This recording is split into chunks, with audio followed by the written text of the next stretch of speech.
Wijaya Wakili, Pak Soleman, yang saya hormati Profesor Dr. Desi Satyadi, yang saya hormati seluruh siswa akademika, para ketua, para dosen, dan para mahasiswa yang saya banggakan. Rasa syukur kita panjatkan ke Tuhan Maha Esa. Hari ini kita kehadiran satu tokoh nasional yang akan memberikan penguatan berkaitan dengan pentingnya pembangunan manusia menuju insan emas 2045. Ya tentu proses ini tidak akan berhenti dalam satu tahap tertentu, tapi melalui berbagai tahapan-tahapan yang kita lalui secara bersama-sama. Dan itulah yang kemudian menjadi kebijakan secara nasional tentang pembangunan berkelanjutan. Apapun yang kita ajarkan tidak hanya berhenti sampai di waktu hari ini, tapi akan menimbulkan waktu berikutnya dan akan berdampak selanjutnya. Nah itulah maka sebagaimana kita harapkan pendidikan sebagai investasi yang terbesar bagi manusia adalah bagian dari proses pembangunan berkelanjutan. Ibarat kita menanam pohon adalah pohon yang akan berbuah lebat yang dapat dimanfaatkan sampai ke cucu kita. Mungkin cukup lama kita menanti buah itu, tapi buah itu nanti manakala tiba saatnya akan dapat dimanfaatkan semua, tidak hanya keluarga atau masyarakat sekitarnya. Koordinator Staf Khusus Presiden Bapak Dr. Ana Agung Gede Ngurah Ari Dwi Karyana MSI dengan tema pembangunan berkelanjutan SDM religius menyongsong Indonesia Emas 2045.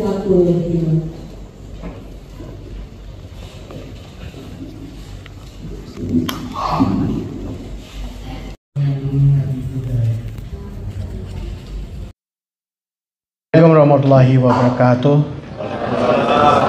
Selamat siang, salam sejahtera bagi kita semua, berkah dalam, salam, Om Swastiastu, salam kebajikan, Rahayu Sagung Dumadi. Yang saya hormati, saya banggakan Dirjen Bimas Buddha, kakak saya Pak Supriyadi. Begitu juga hadir kakak saya juga Prof. Esti Bante yang kami muliakan, Suhu Romo Sulaiman, Ketua Sekolah Tinggi Agama Buddha Raden Wijaya, dan para wakil ketua dan seluruh sivitas akademika yang hadir pada kesempatan yang berbahagia ini. Dengan penuh sukacita saya hari ini hadir kembali untuk kedua kalinya di Sekolah Tinggi Agama Buddha Raden Wijaya.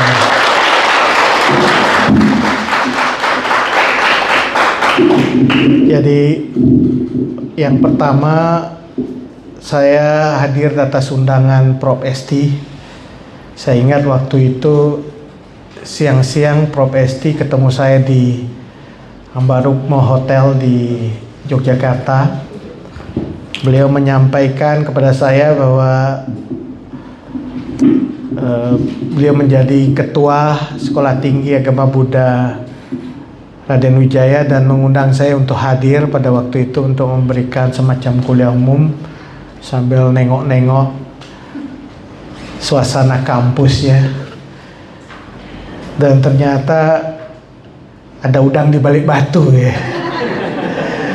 Jadi tidak hanya menengok dan memberikan kuliah umum, saya diajak keliling untuk melihat fasilitas kampus. Sekaligus beliau menunjukkan kepada saya master plan pengembangan kampus. Ini mau kasih kuliah umum atau ditunjukkan master plan ini? Ada apa ini? Beliau menyampaikan apa yang menjadi mimpi beliau terhadap pengembangan kampus ini. Saya kira satu hal yang sangat mulia dan luar biasa dan kita apresiasi. Dan tentu saya pribadi waktu itu bertekad untuk membantu teman-teman di Sekolah Tinggi Agama Buddha Raden Wijaya Dan saat itu bahkan saya WA Gus Menteri, Gus, udah pernah ke Wonogiri belum lihat sekolah tinggi agama Buddha? Belum beli gitu ya. Saya Pak dipanggil beli sama Gusmen dan saya panggil Gusmen. Ternyata beliau belum pernah dan saya provokasi waktu itu supaya beliau hadir. Tapi sampai saat ini belum hadir. Mudah-mudahan ke depan Menteri Agama yang akan datang bisa hadir ke Sekolah Tinggi Agama Buddha Raden Wijaya. Nanti kalau beliau nonton YouTube saya, mudah-mudahan beliau mendengar ini. Nanti harus hadir kembali ke Sekolah Tinggi Agama Buddha Raden Wijaya. Bapak Ibu sekalian yang saya hormati, apa yang menjadi cita-cita Pop Esti itu melanjutkan cita-cita yang sudah dirintis oleh para pendahulu kita. Saya kira para leluhur kita di masa lalu mempunyai cita-cita yang luar biasa. Sesuai dengan nama dari sekolah tinggi ini, Raden Wijaya. Raden Wijaya ini diberi titel atau sekolah tinggi ini diberi nama Raden Wijaya itu bukan sesuatu yang sekenanya atau sesuatu yang timbul begitu saja. Sekira mempunyai harapan, mempunyai cita-cita yang juga sejalan dengan apa yang dirintis oleh Raden Wijaya. Tadi saya menyampaikan kepada teman-teman sekalian bahwa Raden Wijaya ini adalah pendiri kerajaan besar Majapahit. Beliau yang dengan perjuangan, dengan kegigihan, dengan kerja keras itu melakukan babat alas, membuka hutan yang dikenal dengan hutan sangat lebat waktu itu, kalau nggak salah Alas Tarik. Kemudian dari Alas Tarik yang dibuka itulah kemudian dibangun sebuah kerajaan yang saat ini kita kenal sebagai kerajaan terbesar di regional di Asia Tenggara waktu itu setelah kerajaan Sriwijaya, yaitu kerajaan Majapahit. Cita-cita besar dari Raden Wijaya itu adalah untuk memperkuat bukan saja kerajaan Majapahit tetapi punya cita-cita yang kemudian dilanjutkan oleh keturunan beliau namanya Hayam Wuruk yang kita kenal saat ini sebagai konsep Nusantara.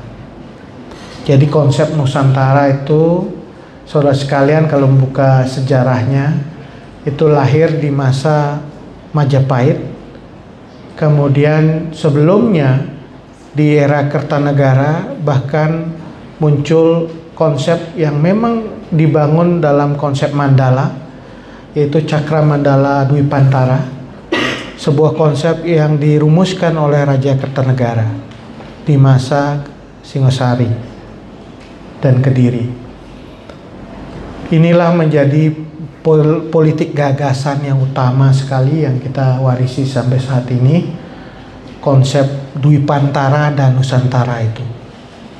Kalau dulu sebelum itu konsepnya adalah Indonesia itu adalah bagian dari kepulauan yang kelanjutan dari Bharatawarsha India.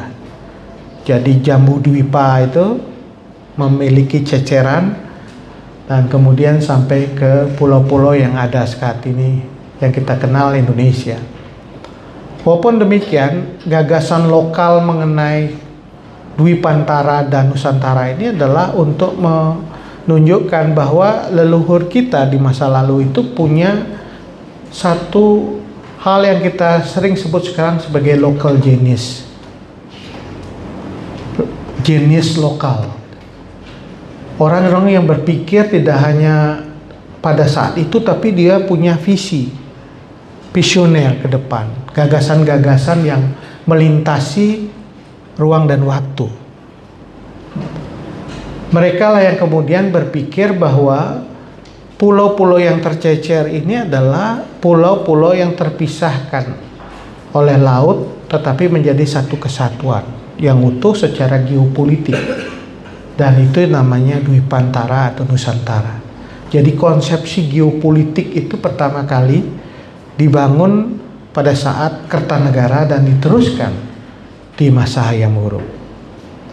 Dan saat ini Presiden Jokowi mencoba untuk merumuskan itu menjadi konsepsi yang kita kenal sebagai ibu kota Nusantara.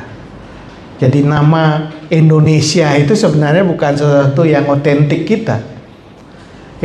Indonesia itu ya dimulai dengan India, Indische.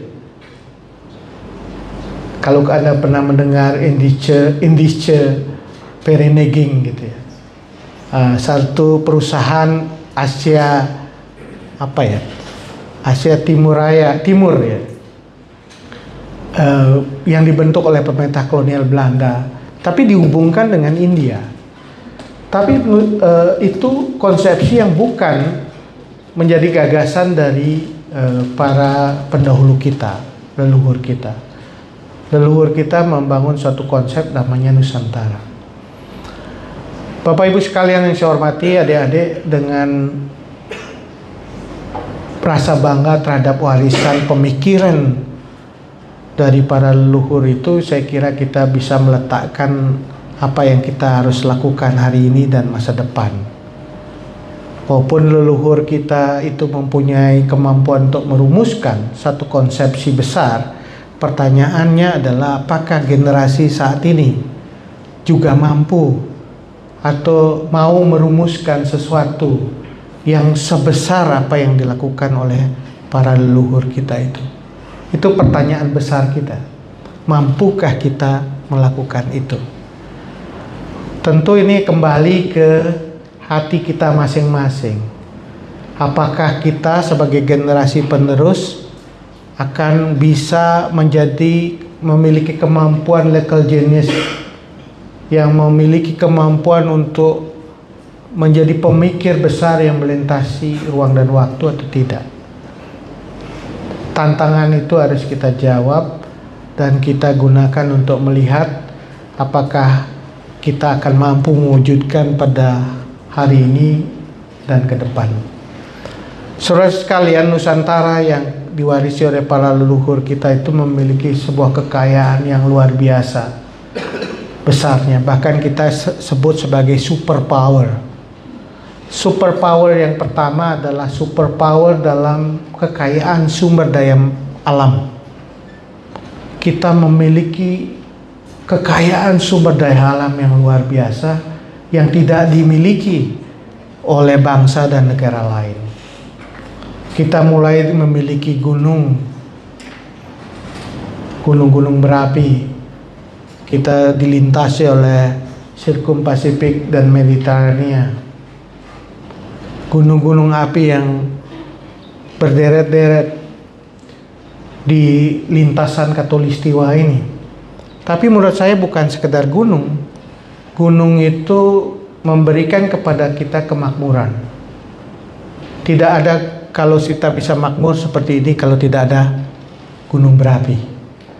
Karena kita tahu letusan vulkanik gunung berapi kita di masa purba sampai saat ini itu yang kemudian memberikan unsur hara yang luar biasa kepada tanah-tanah kita di Nusantara.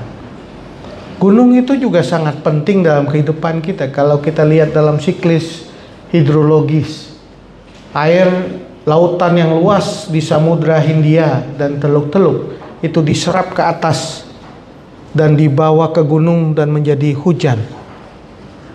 Disimpan oleh hutan wana, ini Wonogiri ya, wana. Giri itu artinya gunung, wana itu artinya hutan. Jadi disinilah hujan itu harusnya turun, karena giri dan wana itu menyimpan air. Dari giri dan wana itu kemudian disimpan di dua tempat, satu badan yang disebut dengan ranu atau danau, kemudian juga mengalir melalui badan-badan air yang disebut dengan sungai. Konsepsi kita secara ekologis seperti itu, dan dari sungai inilah mengalir terus sampai ke laut. Sehingga dalam konsepsi Jawa itu sangat penting sekali arti gunung dan laut itu. Laut berutang budi pada gunung, gunung berutang budi pada laut. Tidak aneh kemudian Pak Sulaiman itu nama beliau Giri Wirya gitu. Gunung juga, semangat gunung gitu. Karena gunung itu yang memberikan kemakmuran kepada kita semua. Kita kasih aplaus lagi Riwirian. Dan Bapak Ibu Saudara, kalau kita lihat semua bisa tumbuh di dalam siklus hidrologis itu. Kita juga dikenal sebagai negara yang sangat kaya dengan keragaman hayati, keanekaragaman hayati. Kita punya berbagai jenis tanaman tumbuhan. Kita berbagai jenis binatang. Bahkan kita punya 2 zona binatang di Indonesia. Yang di antara in between itu juga ada sesuatu jenis binatang yang berbeda. Itu betapa karyanya kita. Kita juga memiliki laut yang luar biasa. Laut, samudra, teluk yang mempunyai kekayaan. Bahkan orang mengatakan superpower ke depan itu adalah di laut. Orang sekarang bicara soal green economy, juga bicara blue economy. Karena blue economy itu juga mengandung sesuatu kekayaan luar biasa. Di dalamnya ada unsur yang bisa menyerap karbon yang sangat luar biasa, yaitu mangrove dan juga rumput laut. Bahkan koral-koral itu adalah penyerap karbon yang luar biasa dan membuat siklus karbon dunia itu bisa kemudian diserap oleh kekayaan laut kita. Di bawah laut dan di bawah bumi kita juga negara yang kaya secara mineral. Sumber gas kita luar biasa, minyak bumi kita walaupun belum tereksplorasi dengan maksimal. Kemudian juga ada mineral, batu bara, nikel, emas, dan lain-lain. Itu menunjukkan kepada kita bagaimana kita dianugerahi dan diwarisi oleh para leluhur itu kekayaan yang luar biasa yang harus kita syukuri bersama-sama. Bapak Ibu sekalian, selain superpower dari sisi kekayaan alam, kita juga menjadi negara atau wilayah yang superpower dari manusia. Tentu teman-teman ingat, penduduk kita nomor berapa terbesar di dunia? Ada yang tahu? Indonesia itu jumlah penduduknya nomor berapa terbesar di dunia? Terbanyak di dunia? Nomor 4. Jadi kita adalah negara yang superpower dari sisi jumlah penduduk, 280-an sekian juta jiwa yang menghuni pulau yang kita sebut Indonesia. Nggak banyak negara yang punya penduduk sebanyak ini. Tiongkok, India, apalagi Amerika Serikat, Indonesia. 4. Keempat terbesar di dunia. Itulah sebabnya mengapa orang mengatakan kekuatan kita itu bukan di sumber daya alam saja. Kekuatan kita juga di sumber daya manusia. Bayangkan 285 juta penduduk Indonesia. Nah, Bapak Ibu sekalian, saya sudah menyampaikan tadi bahwa banyak negara yang memiliki sumber daya alam yang berlimpah itu tidak sadar dengan kekuatan yang dia miliki, dan akhirnya dia lupa untuk melakukan upaya-upaya serius di dalam mengelola kekayaannya yang berguna untuk kepentingan di masa yang akan datang. Coba Anda ambil tulisan-tulisan yang muncul tahun 1990-an. Ada istilah yang disebut sebagai kutukan sumber daya alam, atau orang menyebutkannya sebagai paradox of plenty. paradoks di tengah keberlimpahan. Apa yang disebut dengan paradox of plenty itu adalah berlimpah sumber daya alamnya, tetapi negara-negara yang berlimpah sumber daya alamnya itu ternyata dari data riset yang sudah dimiliki, yang dilakukan oleh para ahli itu menunjukkan negara itu adalah pertumbuhan ekonominya terendah. Yang kedua adalah kemiskinannya sangat tinggi. Dan yang ketiga terjadinya ketimpangan. Bahkan beberapa analisis muncul terkait dengan paradox of plenty itu menghubungkannya dengan dua hal. Yang pertama adalah demokrasi, yang kedua konflik. Jadi negara-negara yang kaya sumber daya alam itu ternyata rentan sekali terhadap konflik internal. Pertarungan-pertarungan, perebutan-perebutan, ketegangan-ketegangan itu terjadi adalah dalam memperebutkan sumber daya alam. Saya kira banyak sekali sudah cerita tentang ini.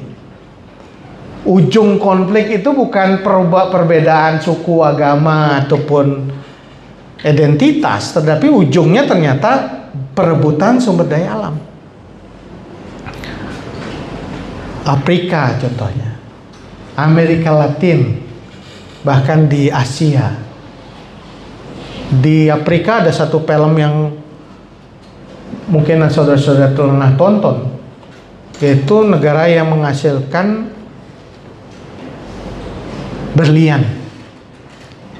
Jadi di kandungan mineral yang ada di tubuh buminya itu terkandung di dalamnya satu yang kita dicari-cari banyak dan sangat mahal, berlian. Berlian di Eropa itu sumbernya adalah di Afrika itu.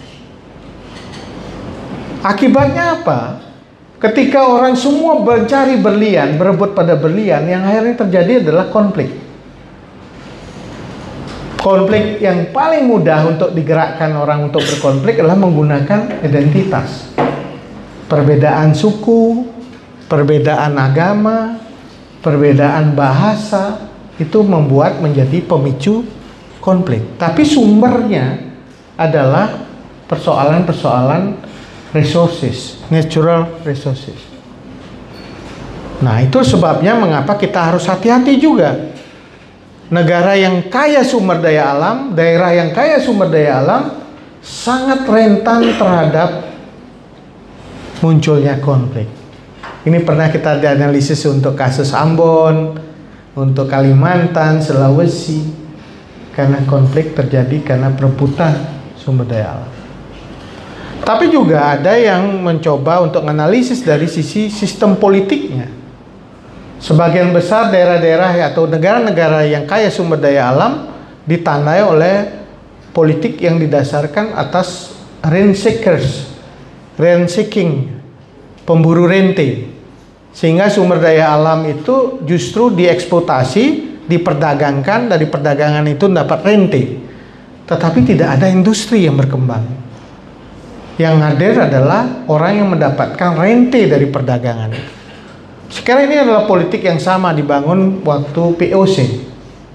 POC adalah perusahaan perdagangan Belanda yang monopoli sumber daya alam. Mereka adalah bangsa atau perusahaan pedagang, bukan industri. Mereka mengambil sumber daya alam, mereka menjual sumber daya alam ini di pasaran Eropa dan mendapatkan keuntungan dari perdagangan itu. Dia tidak melakukan proses industrialisasi, proses mengolah itu kemudian baru dijual, tidak. Tapi dia memperdagangkan apa yang disebut dengan sumber daya alam, bahan-bahan mentah ke negara-negara Eropa. Akibatnya negara-negara yang atau daerah-daerah yang tereksploitasi sumber daya alamnya itu menjadi daerah yang paling miskin. Karena diambil sumber daya alamnya, dibawa, diekspor keluar, masyarakat lingkungannya sudah rusak, masyarakatnya setelah sumber daya alam habis, tidak bisa melakukan apapun, tidak memperoleh pekerjaan karena tempatnya sudah habis. Ini menjadi satu ironi dari kita sebagai bangsa, ironi sebagai sebuah daerah yang kaya sumber daya alamnya, tapi suatu saat itu akan habis, dan karena habis maka dia menjadi daerah yang miskin, daerah yang terbelakang, daerah yang tergantung pada sumber-sumber dari luar. Jejaknya masih kita bisa lihat, misalnya Bangka Belitung. Dulu kan eksploitasi timah. Setelah habis timah ya jadi habis gitu. Jadi danau-danau. Dan itu kita nonton di film Laskar Pelangi, cerita ironi-ironi itu. Nah, ini Bapak Ibu sekalian, ada adik-adik sekalian, ini satu hal yang perlu kita renungkan bersama. Mengapa kita sebagai negara yang memiliki kekayaan sumber daya alam harus hati-hati di dalam mengelola sumber daya alam ini supaya betul-betul bisa memberikan kesejahteraan bagi kita. Karena itu kita harus mulai dengan membangun kembali atau mereinvestasikan kekayaan yang kita miliki itu ke sumber daya manusia. Karena jelas negara-negara yang punya kemampuan untuk mengalihkan investasi dari sumber daya alam ke sumber daya manusia itulah kemudian menjadi negara yang unggul. Karena mereka tidak lagi berdasarkan sumber daya alam, tetapi dia berdasarkan kemampuan ilmu pengetahuan dan teknologinya menjadi negara yang unggul. Kita lihat saja negara-negara yang dulu jadi penjajah kita, itu rata-rata penduduknya nggak banyak, ke negara kecil. Tapi pertanyaan, mengapa mereka bisa menjajah negara yang sebesar Indonesia? Jepang juga tidak terlalu besar. Tapi dengan kemampuan negaranya melakukan semacam transformasi baru yang sering disebut restorasi Meiji, di protestan etik yang terjadi di negara Eropa, itu berhasil merubah mindset kita dalam melihat pentingnya kita menguasai ilmu pengetahuan dan teknologi. Oleh karena itu Bapak Ibu sekalian, kita harus pergunakan kesempatan yang ada ini untuk melakukan investasi sumber daya manusia. Dan ini saat ini tidak mudah untuk melakukan itu. Mengapa saya sebut tidak mudah? Ketika kita baru memulai untuk menguasai ilmu pengetahuan dan teknologi, negara-negara ini juga tidak berhenti. Lompatan juga dia sudah maju sekali. Gitu. Strateginya apa? Gitu. Akhirnya kita supaya bisa ya setidaknya mengikuti atau setara dengan negara-negara lain. Ini dilema-dilema yang kita hadapi. Dulu ada perdebatan antara teknolog dan teknokrat. Prof. Habibie salah satu teknolog yang mengatakan salah satu cara kita melompat supaya setara dengan negara-negara lain adalah menguasai high-tech. Teknologi yang paling mutakhir itu kita kuasai. Tetapi pertanyaannya waktu itu, kalau kita melompat ke teknologi mutakhir, maka itu padat modal. Orang yang bekerja di sana tidak terlalu banyak. Maka para teknokrat waktu itu mending kita tidak perlu lompat, tapi kita menerima relokasi industri teknologi dari negara-negara yang sudah maju yang merasa mengalami krisis tenaga kerja. Makanya ada relokasi industri. Upah buruh di negara-negara yang sedang maju itu menjadi mahal, maka dia pindahkan pabriknya ke Indonesia. Nah, pindahnya pabriknya ke Indonesia itu membuka lapangan pekerjaan yang lebih banyak.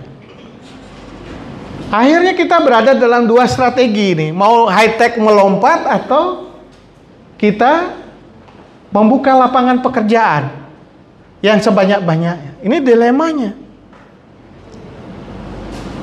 Tapi menurut saya ada dua tantangan besar yang tadi saya sampaikan. Pertama, kita berhadapan dengan bonus demografi. 2030 adalah puncak bonus demografi. Adik-adik mungkin tahu ya, bonus demografi itu penduduk usia produktif 15 sampai 64 tahun itu jumlahnya lebih banyak dari penduduk usia non produktif, manula misalnya. Kita puncaknya nanti itu 2030. Jumlah usia produktif sampai 60 sampai 70% dari jumlah penduduk Indonesia. Itu berbanding terbalik dengan berbagai negara yang lain. Jepang, Eropa saat ini menjadi negara yang makin menua karena usia non produktifnya lebih besar daripada usia non produktifnya dibandingkan usia produktif. Penduduknya banyak manula, manusia lanjut usia, sehingga banyak tenaga kerja kita sekarang ini justru buruh-buruh migran, pekerja migran kita banyak ke negara-negara Eropa dan Asia karena di situ jumlah produktifnya semakin sedikit dan kita mengisi lapangan kerja di sana.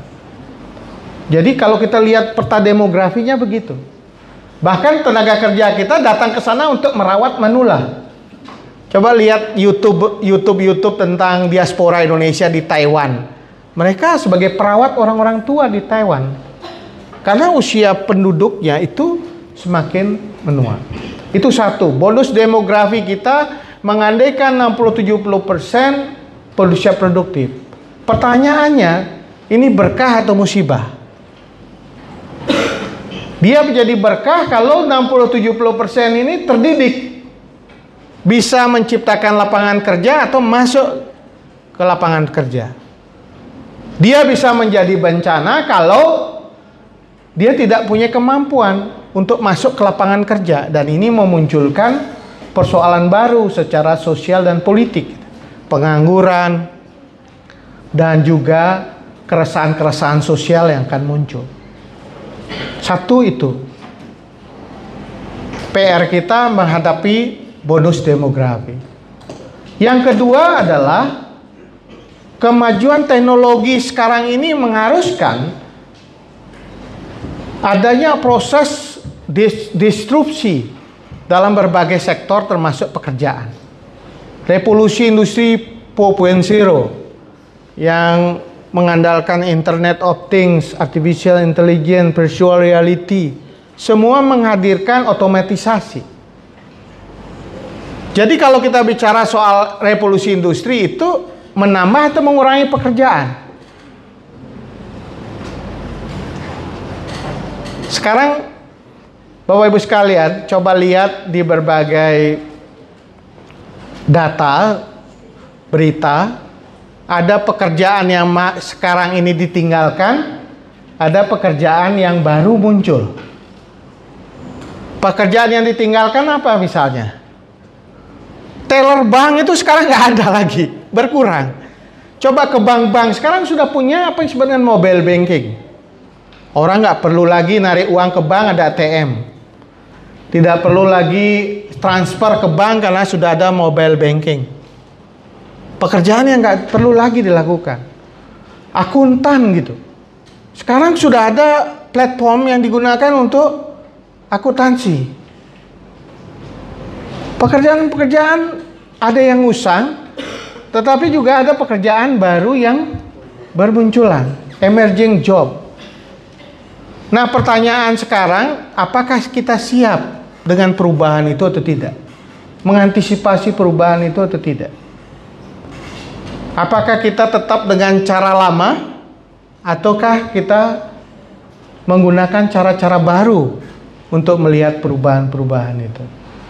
Sekarang pariwisata, di sini ada jurusan pariwisata, sudah mulai muncul apa yang disebut dengan model-model yang sifatnya tidak massal lagi, tetapi customize. Dan itu berdasarkan experience dan eksperimen. Bahkan ada virtual. Jadi orang sekarang berwisata itu, Bapak Ibu sekalian, itu bukan lagi dengan cara datang ke sebuah destinasi lihat di museum, tetapi juga muncul virtual museum. Jadi yang dibutuhkan lagi sekarang bukan lagi orang datang berlama-lama di museum, tapi dia bisa melihat itu melalui instrumen internet yang dia miliki. Pekerjaan-pekerjaan lain juga banyak akan habis, tetapi ada juga yang bermunculan dan merubah strategi atau karakter dalam kita bekerja. Di Bali ada yang disebut dengan digital nomad. Pernah dengar nggak digital nomad? Digital nomad. Orang-orang yang bekerja itu di mana saja. Dia tidak tergantung tempat. Dia bisa bekerja di Bali untuk klien yang ada di Rusia, untuk klien ada di Eropa, dan ini memunculkan work and vacation. Work, bekerja, vacation, liburan, disingkat vacation. Saya yang paling suka ini. Saya bekerja jadi staf khusus presiden, akan sangat terbantu kalau kita vacation, bekerja tetapi sambil di Bali, liburan di Bali. Itu fenomena yang terjadi di berbagai tempat dan merubah lanskap kita dalam memahami tourism.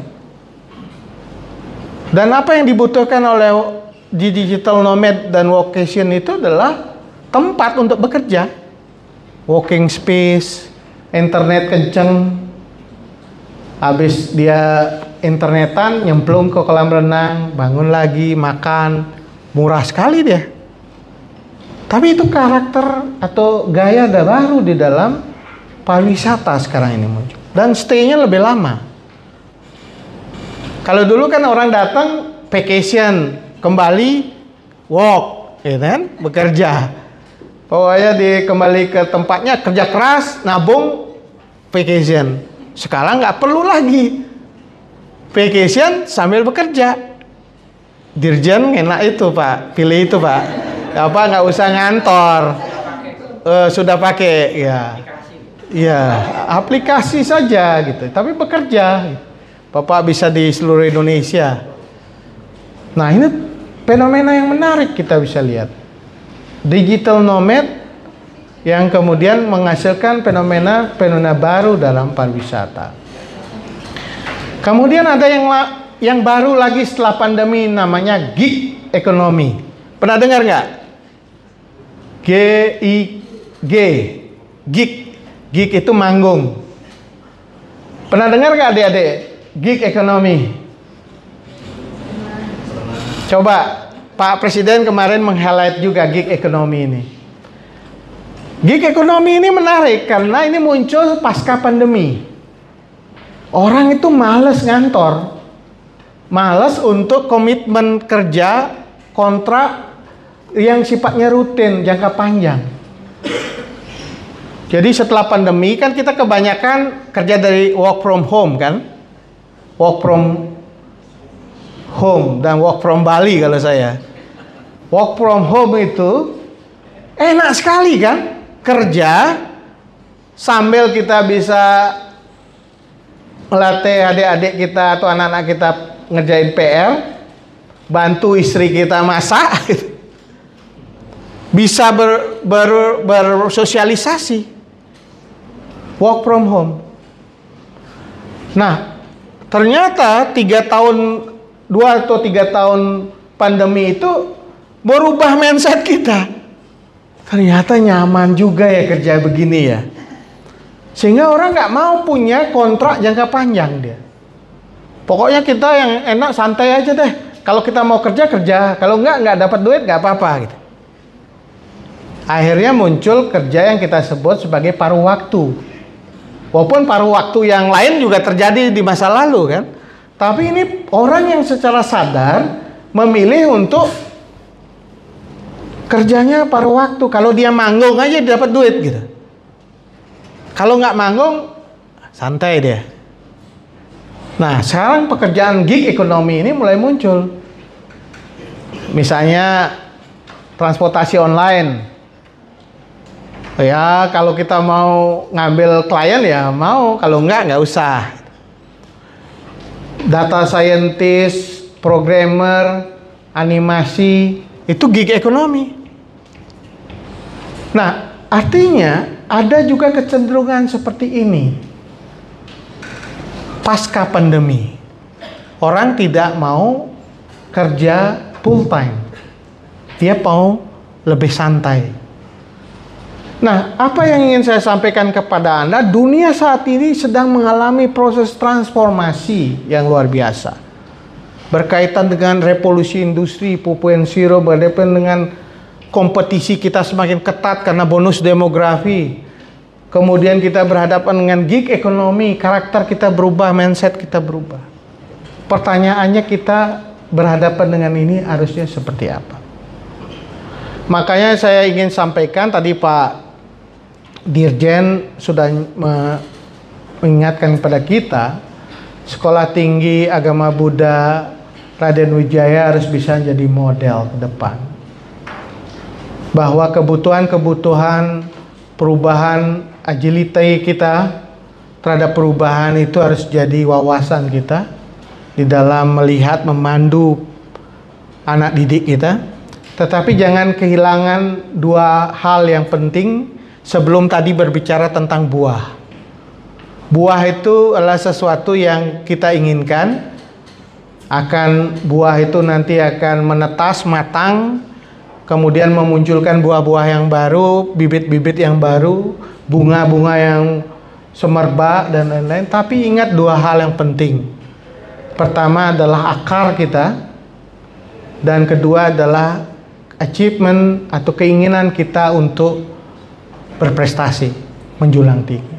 Dua ini harus jadi satu panduan kita ke depan. Kita tadi saya lihat di panggung tadi, di panggung acara kita peletakan batu pertama ada kalimat yang menarik, Institution of Wisdom and Compassion. Ini luar biasa menurut saya. Itulah menurut saya akar dari pendidikan yang harus tetap dijaga. Wisdom. Kadang kita hanya mengerdilkan arti pendidikan itu sebagai transfer of knowledge atau transfer of skill, alih pengetahuan keterampilan. Padahal tidak. Justru ada yang sangat penting di dalam proses pendidikan, transfer of values. Proses translasi nilai. Translasi nilai ini, Bapak Ibu sekalian, adalah pondasi dasar manusia unggul yang harusnya dibangun di dalam menghadapi perubahan ini. Kalau ibaratnya kita itu berhadapan dengan gelombang perubahan yang tidak henti-hentinya, maka kita harus punya value yang menjadi batu karang kita. Hantaman apapun, tapi kita punya values yang betul-betul kita pegang, menjadi jati diri kita. Revolusi industri 4.0 dan lain-lain akan muncul, tetapi jati diri kita harus tetap kuat.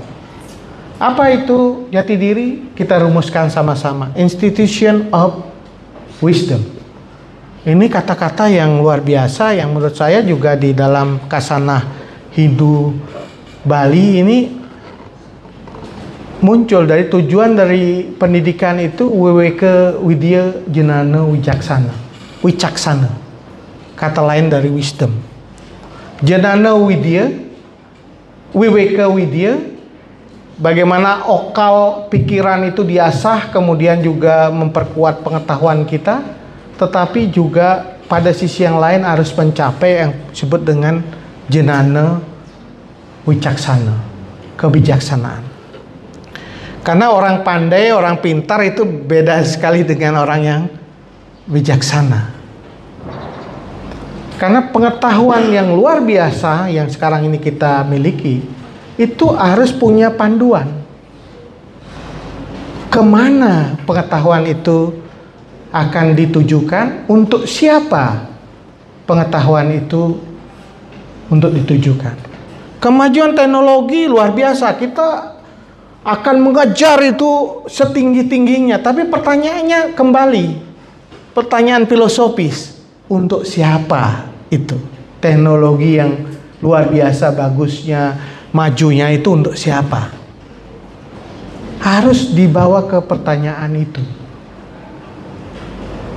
Nah, ini dari kemajuan teknologi kita bisa menggunakan kewicaksanaan itu untuk bukan mengerem, memilih dan menentukan arah dari kemajuan teknologi itu. Saya kira Guru Agung kita Buddha Gautama juga seperti itu. Ada kesadaran, manusia yang berkesadaran tentang pilihan-pilihan yang dia akan lakukan. Apakah dia melakukan subha karma atau asubha karma? Itu pilihan dia. Dan wicaksana itu yang menentukan apakah dia akan melakukan karma baikan atau karma yang buruk. Dan yang kedua, yang penting juga dari nilai yang sudah tertulis ini, saya nggak tahu ini sejak kapan nih Prof. ST. Baru. Wisdom dan compassion. Compassion itu welas asih. Saya kira itu ajaran semua agama, termasuk yang kemudian menjadi esensi dari ajaran agama Buddha. Karena welas asih itu adalah dasar kemanusiaan kita. Kita tidak bisa menjadi manusia kalau tidak berdasarkan atas ajaran welas asih. Bahkan tidak hanya untuk diri kita dan orang lain, tetapi untuk alam dan lingkungan. Kalau Islam hablu minallah, hablu minallas, hablu minanas, hablu minal alam.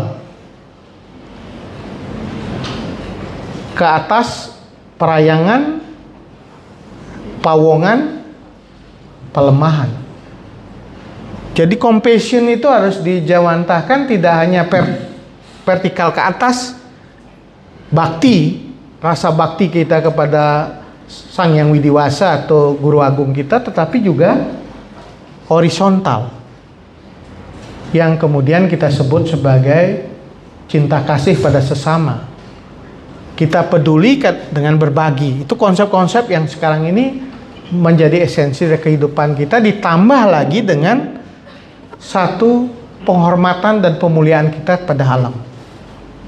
Makanya kalau bisa kampus ini bisa menjadi kampus yang punya jati diri tadi, dan berdasarkan values tadi, wisdom dan compassion itu bisa diwajawantahkan menjadi kampus yang green karena kita cinta dengan alam, humanis, nguwong ke wong, ya, istilah Jawa ini sangat penting sekali, migunani tumrapin wong lian. Bagaimana kita berguna untuk kepentingan orang banyak. Dan terakhir juga tidak hanya humanis, tetapi juga ada seni. Tadi saya lihat sudah banyak suguhan tarinya. Katanya ada dosen yang pintar nari juga. Art. Kemudian juga smart. Tadi harapan dari Pak Kanwil tadi, bagaimana dia bisa memunculkan kampus smart campus karena punya sensitivitas dalam penggunaan teknologi informasi dan spirituality. Jadi bagaimana kita bisa mempraktekkan spirituality dalam kehidupan kita. GHASS, gas. Itu jadi tagline kampanye bisa itu. Gas. Kalau H itu humanis ya. Humanis itu kata nguwong ke wong yang saya kira juga penting bagi kehidupan kita. Nah, dengan pondasi yang kuat itu harus diwujudkan dalam tata kelola kampus. Jangan sampai kita jargonnya sebagai kampus agama, tetapi kita tidak mempraktekkan values, nilai-nilai yang jadi esensi ajaran agama. Itu saya ingatkan di mana-mana itu. Kalau saya ke sekolah tinggi agama Hindu, saya bilang, jangan, kampus agama itu punya beban. Beban yang pertama adalah penggunaan kata agama. Karena kalau Anda menggunakan kata agama dan perilaku dalam kampus itu tidak religius, tidak spiritual, tidak menggunakan esensi-esensi agama, praktek agama, maka ya pemalilah memakai nama agama. Oleh karena itu ini beban, tetapi juga tantangan bagi Sivitas Akademika untuk membangun pondasi ini, tentu dengan high-tech tadi, dengan bukan high-tech ya, mengejar ilmu pengetahuan teknologi, menjulang tinggi, mengakar kuat. Menjulang tinggi untuk menguasai ilmu pengetahuan teknologi, tapi mengakar kuat dengan identitas yang ada. Dengan demikian yang kita ukur ke depan di dalam kemajuan kampus bukan semata-mata berapa sarjana yang bisa dihasilkan. Kalau itu hanya kita kesannya pabrik barang sarjana, ijazah gitu. Bukan itu tujuannya. Apakah di kampus ini ada perubahan karakter identitas yang jadikan satu prinsip dasar dalam perjuangan hidup selain dia mendapatkan banyak ilmu pengetahuan dan teknologi. Sekira itu saja yang ingin saya sampaikan sebagai pengantar dari visiting professor, walaupun saya belum profesor. Mudah-mudahan ke depan setelah kembali ke UGM bisa secepatnya memperoleh gelar guru profesor, menyusul Pak Prof. Esti. Saya sudah 10 tahun ini di pemerintahan, jadi tertinggal sekali. Oleh karena itu salah satu cita-cita yang ingin saya bangun ke depan itu tidak hanya bisa mengabdikan diri di pemerintahan, tetapi juga mencapai satu bukan gelar ya, tetapi menurut saya satu pencapaian, bukan lagi menjadi guru tapi guru besar. Mudah-mudahan Ida Sang Hyang Widi memberikan restu asung wato nugraha kepada saya semua, dan kami semua bisa mencapai guru besar secepat-cepatnya. Dan saya kira menjadi guru besar juga sebuah proses yang tidak mudah. Karena kalau sekarang menjadi guru besar kan hanya yang instan kan, seperti di berita-berita itu. Saya tidak ingin prosesnya instan, tetapi menjadi suatu proses pencapaian yang betul-betul kita harapkan melalui sebuah WWK Widya Jenano Jaksana. Saya kira itu. Terima kasih. Matur nuwun. Wassalamualaikum warahmatullahi wabarakatuh. Sadu, sadu, sadu. Loka samasta sukino bhavantu, sabe sata bhavantu sukitata. Om Santi Santi Om.